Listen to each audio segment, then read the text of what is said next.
सोचकर व्यवस्था बनाए देता हूं। तो देश की शासनिक व्यवस्था सुव्यवस्थित ढंग से, सुचारू रूप से और सबके हित में कैसे चले, इसके लिए बाबा जी ने एक शब्द की स्थापना की थी, जिसका नाम रखा था दूरदर्शी। और आज तक कोई नहीं समझ पाया भाई दूरदर्शी, जबकि बताया दूरदर्शी नहीं राजनीति गुरु को पाने की है एक नीति, ये गुरु तक जाने का रास्ता, लेकिन लोगों ने समझा नहीं। जबकि बताया गया, जब 24 मार्च 1980 को दुनिया अहमदाबाद में दूरदर्शी को जन्म दे दिया गया, का बच्चा दूरदर्शी का जन्म हो गया। और इसका महाअधिवेशन, राष्ट्रीय अधिवेशन हरियाणा प्रांत के करनाल जिले के कालीदार रंगशाला पार्क में 7-8-9 फरवरी को संपन्न कराया जाएगा। जब अधिवेशन संपन्न हुआ तब कहा बाबा जी ने कि बच्चा मैंने दूरदर्शी को आशीर्वाद दे दिया, अब ये फले फूलेगी, तुम ऐसा करो ये दूरदर्शी का महाप्रसाद हिंदुस्तान के समस्त विभागों के कर्मचारी अधिकारियों के पास पहुंचा दो, ये समय पर अपना काम करेगा। आप लोगों ने प्रसाद भी पहुंचाया और तुम ही लोग भूल गए, अभी प्रसाद का कोई फल नहीं, दूरदर्शी का कोई लाभ नहीं, तो फिर तुम और बनाने वाले ने अभी कुछ कहा नहीं और तुम सब प्रचार करने लगे कि दूरदर्शी बनाने वाला चला गया, इसका मतलब दूरदर्शी खत्म। तुम्हारा मतलब क्या फिर? जबकि बाबा जी ने पहले इशारा किया था कि लोग मेरी व्यवस्था से कहीं अपरिचित न रह जाए, कहीं ये न सोचे कि दूरदर्शी क्या करेगी, हमारा कोई काम, हमारा हमको कोई लाभ देगी, कोई सुधार करेगी कि नहीं करेगी।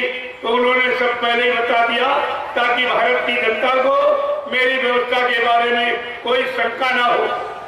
तो बाबा जी ने क्या बताया, कहा दूरदर्शी जब आएगी, देखिए धरा पर सतयुग लाएगी, दूरदर्शी का ऐलान स्वर्ग बनेगा हिंदुस्तान, दूरदर्शी का पैगाम हर बच्चे को देगी काम, दूरदर्शी आएगी माँ बहनों की लाज बचाएगी, दूरदर्शी का संकेत 100 मन बीघा देंगे खेत, दूरदर्शी का उद्देश्य विश्व गुरु हो भारत देश। ये संपूर्ण भारत देश को खुशहाल बनाने वाली और भारत विश्व का अगुवा बनेगा। भारत की न्याय यानी न्यायपालिका जो विश्व की है वो भारत में चलेगी, सब विश्व के लोग भारत में न्याय लेने आएंगे, ऐसी व्यवस्था दूरदर्शी के द्वारा बना दूंगा। कहा था मैं व्यवस्था बना दूं। अगर तुम दूरदर्शी को समझ लेते, बाबा जी के वचनों पर आपको विश्वास हो जाता, तो आज ये हिंदुस्तान की ये दैनी ये दुर्दशा नहीं होती जो हो रहा है। सारा देश रो रहा है कोई सुनने वाला तुम्हारी रोने की आवाज को? है तुम्हारे किसी के दुख दूर करने क्यों कोई है ऐसा? लेकिन फिर भी तो आप समझ नहीं रहे हो। ये सब पहले ही आपको बताया जा चुका ताकि तुमको कोई शंका ना हो।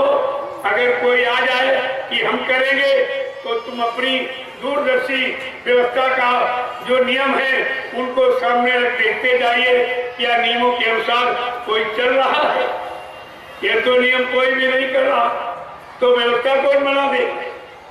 व्यवस्था तो इन नियमों के द्वारा जब बनेगी तब सुख शांति मिलेगी। लेकिन कुछ नहीं। एक इशारा बाबा जी ने और किया। महात्माओं के इशारे बड़े रहस्यमयी होते हैं, बड़े गूढ़ होते हैं, उसे कोई बिरला समझेगा, कोई संत सिपाही जो द्वार तुम्हारी आए, जो तुम्हारा कोई वफादार, तुम्हारा कोई मुरीद फॉलोअर, कोई तुम्हारा भक्त शिष्य जिसने अपने आप को आपको निछावर कर दिया है, आप समर्पण कर चुका है, वो तुम्हें समझेगा, वो तुम्हारे वचनों को समझेगा, मानेगा, विश्वास करेगा, इंतजार करेगा और समय का लाभ वो ही प्राप्त करेगा। लेकिन आपने तो कुछ नहीं समझा। एक छोटा सा इशारा किया था। हर युग में, ऐसा नहीं, हर युग में हर समय ये इशारा किया गया। बाबा जी कहते न मैं कोई पुरानी निगारता हूँ न नई बनाता हूँ, जो बीच में कोई खामी, कोई त्रुटि, कोई गलती, कोई कमी, कोई फाल्ट हो जाती, मैं उसी को ठीक कर देता। बात को समझ लिया। अगर इशारा आप समझ जाते, आज देश की नंगी हालत नहीं, ये इंसानों की दुर्दशा नहीं होती, ये भारतीय संविधान का तिरस्कार नहीं होता। ये सब क्यों हुआ? क्योंकि बाबा जी ने एक आह्वान किया। क्या कहा था? जरा सुन लीजिए तो आपकी भी समझ में आ जाएगा।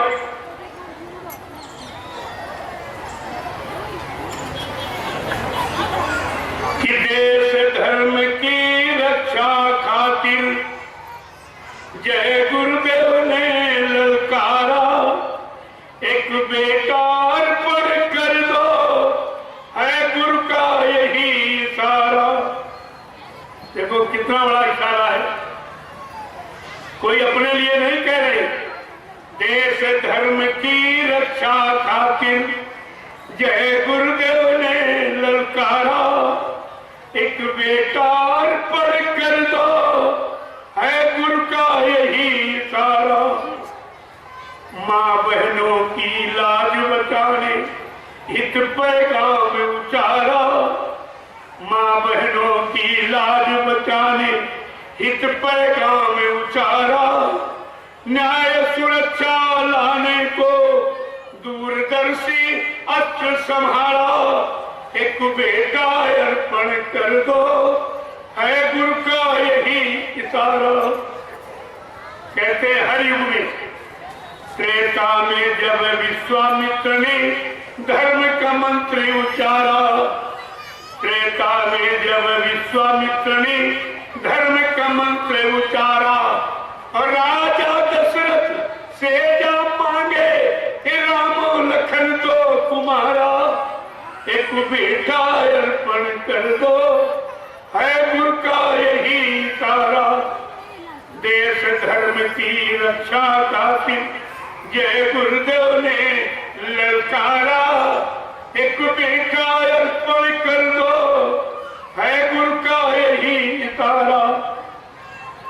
द्वापर में नारद जी ने सोचा था यही विचारा, द्वापर में नारद जी ने सोचा था यही विचारा, कि भादो मास रहने अंधियारी, गोकुल भेजो कृष्ण कुमारा, एक बेटा अर्पण कर दो, है गुरु का यही इशारा। सतयुग में हरिश्चंद्र सत्यहित पुत्र से किया किनारा, सतयुग में हरिश्चंद्र सत्यहित पुत्र से किया किनारा। मोर ध्वज ने धर्म के खातिर चलायो पुत्र पर आरा, एक बेटा अर्पण कर दो, है गुरु का यही इशारा। आजाद भगत नेता सुभाष आजादी के रखवारा, आजाद भगत नेता सुभाष आजादी के रखवारा। कहे गुरुजी ये सुंदर अवसर तुम्हें मिली न बारंबारा, एक बेटा अर्पण कर दो, है गुरु का यही इशारा। देश धर्म की रक्षा खातिर जय गुरुदेव ने ललकारा, एक बेटा अर्पण कर दो, है गुरु का यही इशारा। न्याय सुरक्षा लाने को, माँ बहनों की लाज बचाने हित पैगाम उचारा, न्याय सुरक्षा लाने को दूरदर्शी अस्त्र संभाला, एक बेटा अर्पण कर दो, है गुरु का यही इशारा। जय गुरुदेव, जय गुरुदेव, जय गुरुदेव, जय गुरुदेव। किसका? प्रभु का। जय गुरुदेव नाम किसका? प्रभु का। जय गुरुदेव नाम किसका?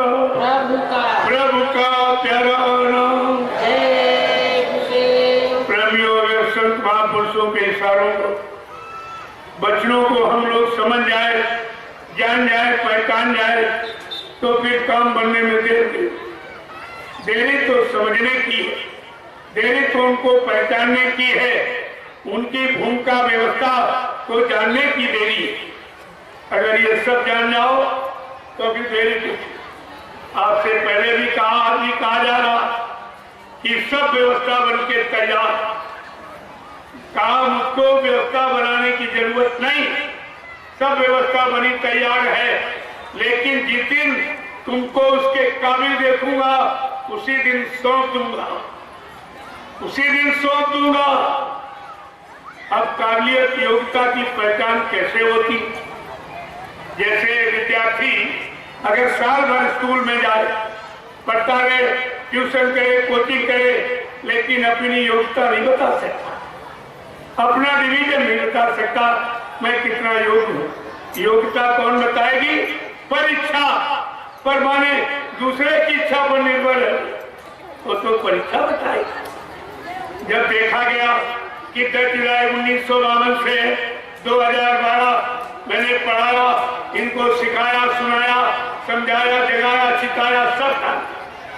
जरा देखूं कितने लोगों ने समझा, कितने लोगों ने याद किया, कितने लोगों ने बच्चों को लेकर अपना जीवन सार्थक बना पाया, कितने लोगों ने गुरु के बच्चों पर, गुरु की भूमिका व्यवस्था पर कितने लोगों ने विश्वास कर पाया। तो एक छोटी सी परीक्षा थी, वो भी परीक्षा अनोखी, कभी आपने पढ़ा होगा, सुना होगा।